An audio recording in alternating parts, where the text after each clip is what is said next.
जो भाजपा सरकार अपने आप को नंबर 1 बताती है, तो शायद आपको जानकर हैरानी होगी कि हकीकत में यहां की भी भाजपा सरकार किन मामलों में नंबर 1 है। नंबर 1 है पूरे भारत में हमारे बहन बेटियों पर अत्याचार करने में। 350 से भी अधिक बलात्कार के केस सिर्फ पिछले 1 वर्ष में दर्ज किए गए। यहां पे नंबर 1 है भाजपा सरकार।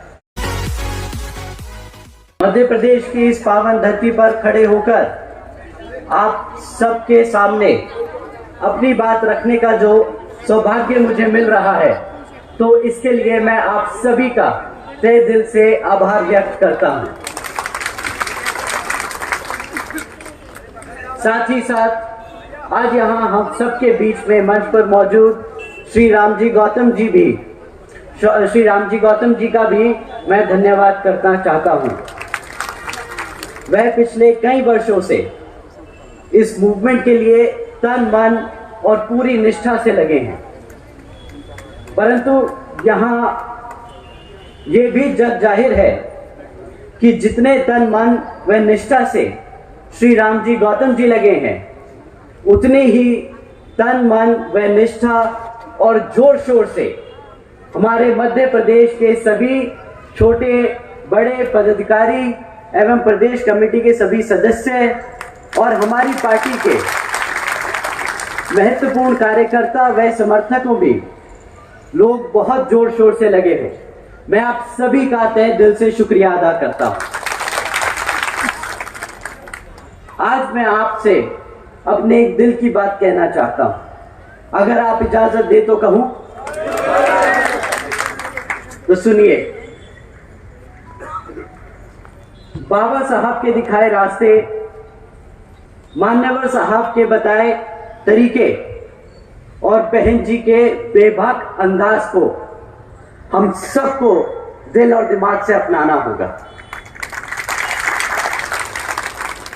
मैं पूछता हूं, क्यों घबराते हो आप सब?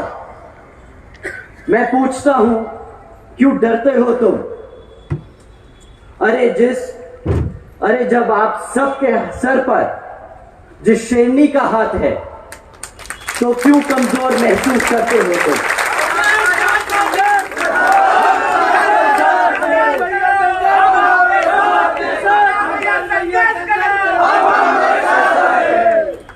आप सब बहुजन समाज से हो, बहुजन समाज से कभी ना झुकना, कभी ना रुकना।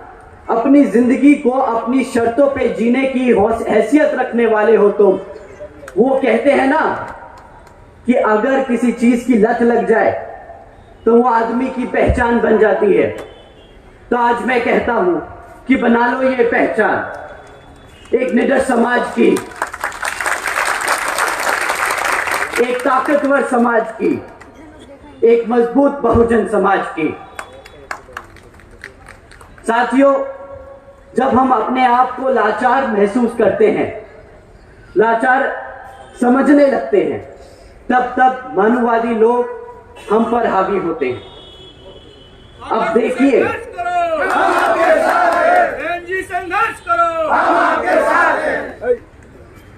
अब देखिए इस भाजपा सरकार का असली चेहरा।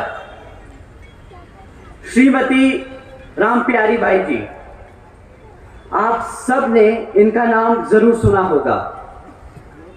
ये वही हमारे बहुजन समाज की महिला हैं जिनको कुछ मनुवादी सोच रखने वाले लोगों ने उनसे उनकी जमीन हड़पने की कोशिश में श्रीमती रामबाई जी को जिंदा जला दिया। ऐसा क्यों हुआ?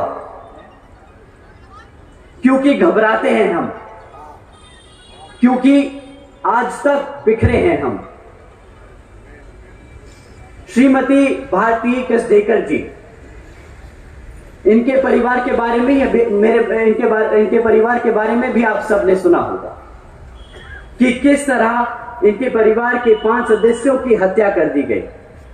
खैर, यहां पर हत्या होना कोई बड़ी बात नहीं, लेकिन हैरानी की बात यह है कि श्रीमती भारती जी जब 200 किलोमीटर पैदल चलकर अपने समाज के ही गवर्नर साहब से मिलने पहुंची तो गवर्नर जी ने क्या किया, उन्हें मिलने से भी इनकार कर दिया।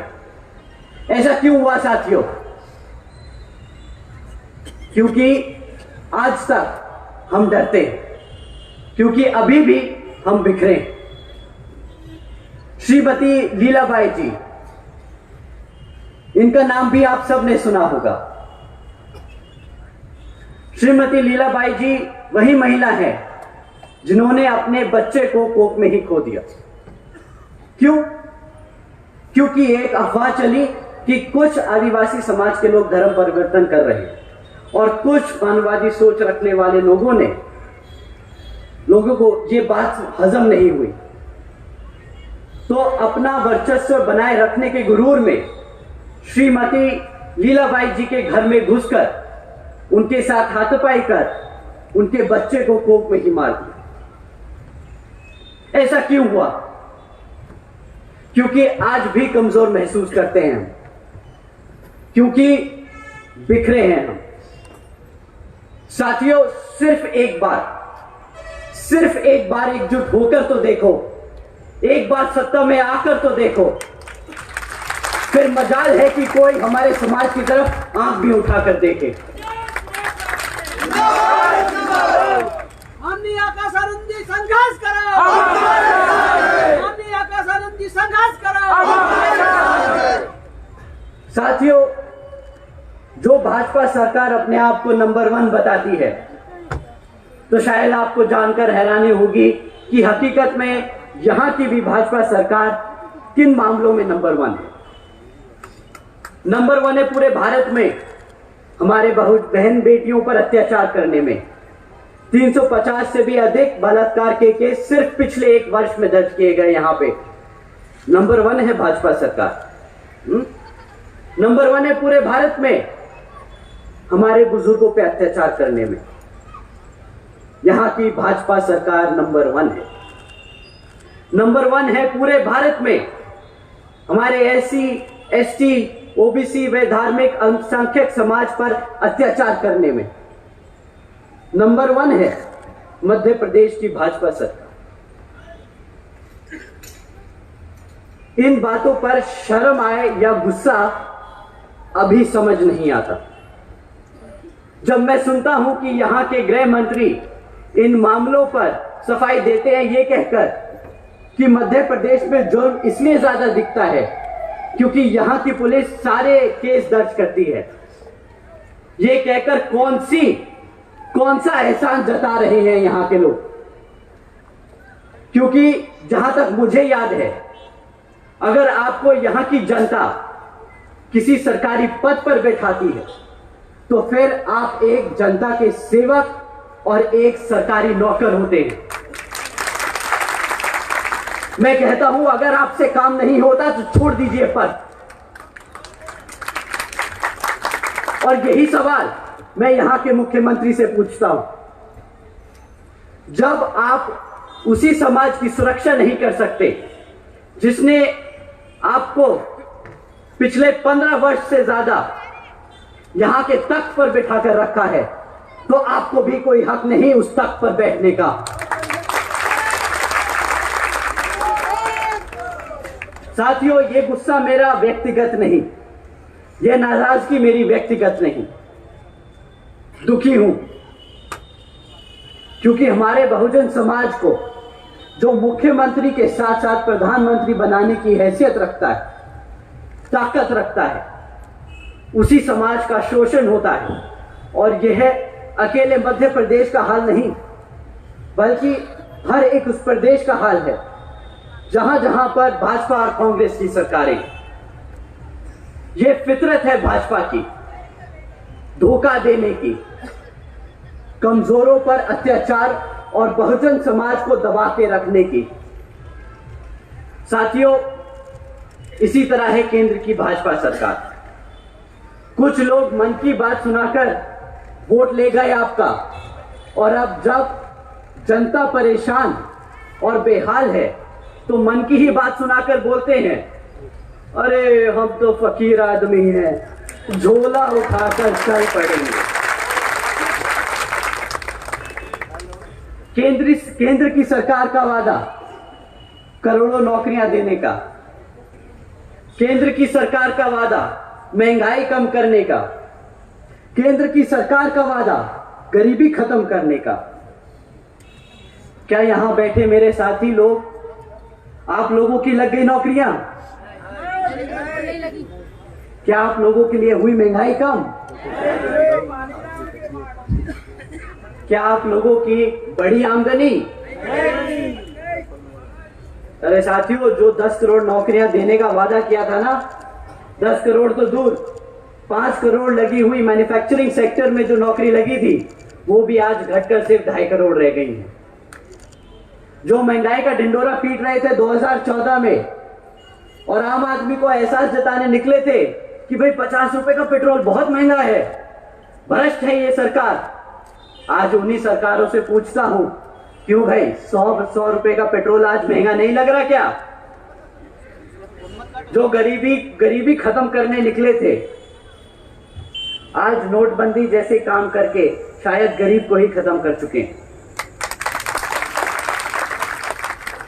2014 में 2 करोड़ 70 लाख लोग जो गरीबी रेखा से नीचे थे, आज उनकी संख्या बढ़कर 13 करोड़ से ज्यादा हो चुकी है।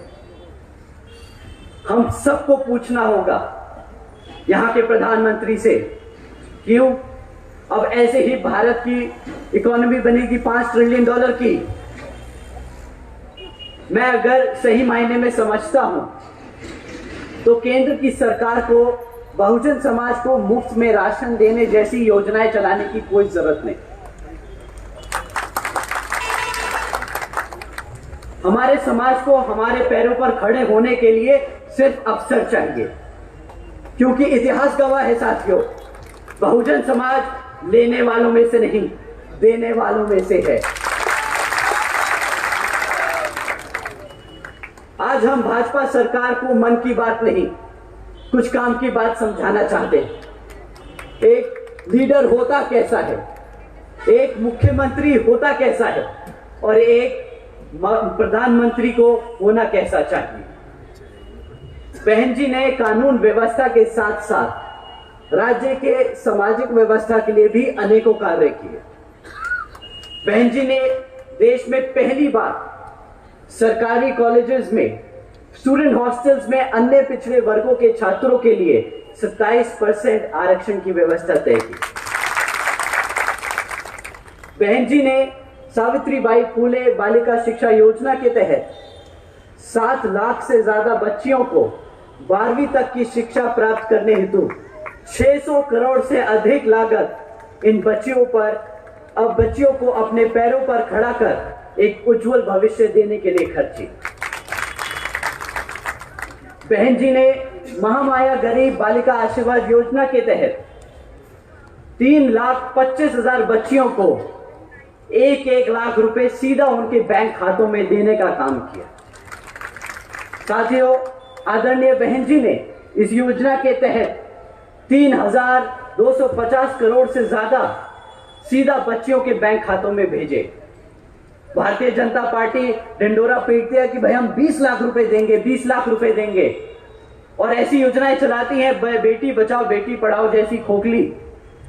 हमारी आदरणीय बहन जी ने ये सब करके दिखा दिया, और ये सब कब किया?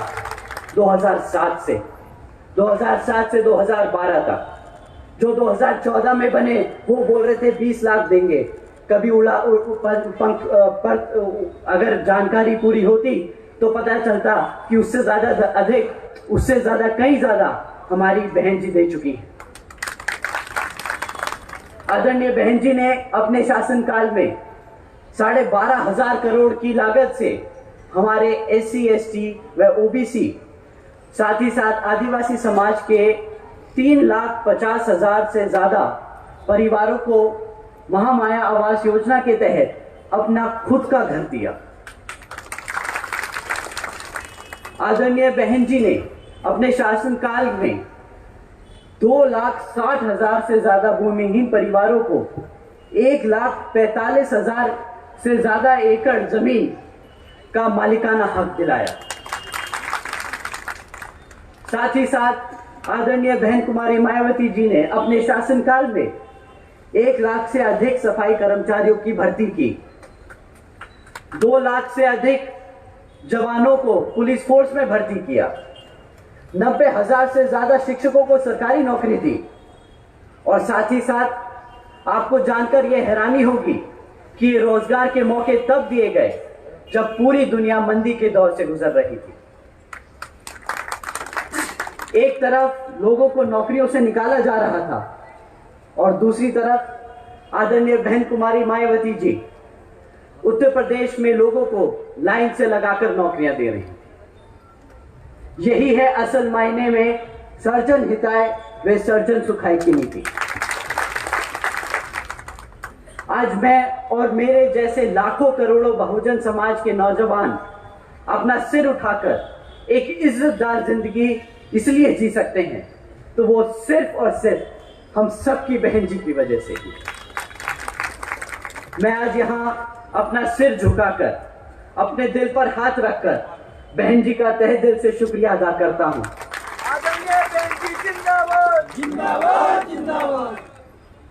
तो साथियों, आप और हम सबको एकजुट होकर समाज के हर एक व्यक्ति को बसपा से जोड़ने का काम करना होगा और आने वाले विधानसभा आम चुनाव में बता देना होगा कि हम आ रहे हैं, हम आ रहे हैं हर उस चीज के लिए जो इस संविधान में हमारे समाज के लिए हमारे गुरु देकर गए हैं, बाबा साहब डॉक्टर भीमराव अंबेडकर जी।